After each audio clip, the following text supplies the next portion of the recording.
আসসালামু আলাইকুম বন্ধুরা, আপনারা কেমন আছেন? আমি আলহামদুলিল্লাহ ভালো আছি। আমি চলে এসেছি আমার নিজের বাসায়। আর এসে আমার জামাইকে আজকে একটু ভালো মন্দ রান্না করে দিচ্ছি। ভালো মন্দ কি, নর্মাল বিরিয়ানি রান্না করে দিচ্ছি। সে আসলে এসব পছন্দ করে না যদিও বেশি, কিন্তু আমি তাকে একটু বেশি বেশি এগুলো খাওয়াই, কারণ আমি বেশি পছন্দ করি।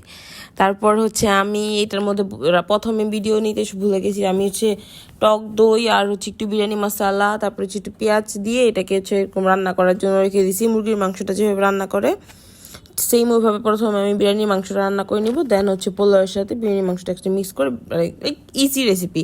আমি কোনো এরকম ঘোরা পেঁচা রান্নার মধ্যে যাব না, নর্মাল যেরকমভাবে মানুষ রান্না করে ওভাবেই, আম্মুরা আন্টিরা যেভাবে রান্না করে সেম ওয়েজ। আর আমি একটা কথা বলি, মানুষ দেখতেছি কি যে খুব নিজেদের এক্স মেক্স নিয়ে খুব মানে টেনশনে ডিপ্রেশনে আছে, কিন্তু আমার একটাই আফসোস, আমার জীবনে কোনো এক্স হইলো না। আমার জীবনে যারই ভালোবাসলাম তারা তো আমি বিয়েই করে ফেলছি, তো আমার জীবনে আর কোনো এক্সই আসলো না। এখন এক্সের যেই দুঃখটা আমি আসলে এটা বুঝি না। আবার জামাই নিয়ে অমাঞ্চ অনেক দুঃখ মুখ করে। আমার জীবনে একটাই দুঃখ, আমার আব্বু আম্মু একটু অসুস্থ হলে সেটাই দুঃখ। আল্লাহ মাফ করুক বা ওদেরকে সুস্থ রাখুক।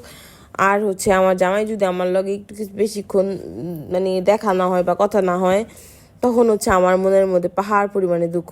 আল্লাহর রহমতে আমি ভালোই আছি, তো আমার ওরকম কোনো দুঃখ নেই। কিন্তু যখন আমি মানুষের এই আল্লাহ দিয়ে দুঃখ দেখি, বুড়া বুড়া বেটি কর যে বয়ফ্রেন্ড গেছি গা, জামাই সময় দেয় না, জামাই নাই গা, কান্দে মান্দে, আমার খুব মজা লাগে। সরি টু সে, আমি আমার নতুন সংসারে নতুন নতুন মানুষের সাথে মাঝে মাঝে দেখা সাক্ষাৎ হয় আর কি। আপনারা কেউ অফেন্ড হয়ে যায় না, বাট আমি নতুন কিছু মানুষের সাথে দেখা সাক্ষাৎ হইলে আমি অবাক হয়ে থাকি। হ্যাঁ, এরকম ঢঙও করতে পারে মানুষ, বুড়া বুড়া বেটি।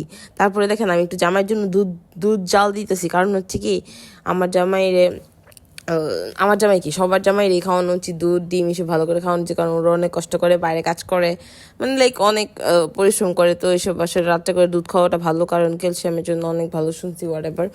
এখন যে আমি আমার অফ টপিকে, যে মানুষের এই বুড়ে বুড়ে বেটিরা প্রেম করে আর প্রিটেন্ড করে ওরা 20 বছর 22 বছর 24 বছরের, আর আমি রাঁধতেছি আজকে বিরিয়ানি, দুধ জাল দিতেছি, আমি মশলার বাটিটা কেন খুলছে আমি জানি না। তারপরে দেখেন আমার বিরিয়ানি রেডি হয়ে গেছে, গরম গরম ধোয়া উঠতেছে। জামাইরে ফোন দিছি, তাড়াতাড়ি বাসায় আসো, তোমার জন্য সারপ্রাইজ আছে, তোমার জন্য আমি বিরিয়ানি রান্না করে রেখে দিছি, তুমি তাড়াতাড়ি বাসায় আসো। দেন আমার জামাই চলে আসছে, আমার কথা মতো সে বাধ্য জামাই এসে, আমি যে তাকে বেরিয়ে দিচ্ছিলাম সে ওইটা ভিডিও করছে। যাক, আমার জামাইয়ের মধ্যে আস্তে আস্তে ইম্প্রুভমেন্ট আসতেছে, রোস্ট করা থেকে এখন সে আমার সঙ্গী হচ্ছে, সে আমাকে সঙ্গ দিচ্ছে যে সেও ভিডিও করতে পারে।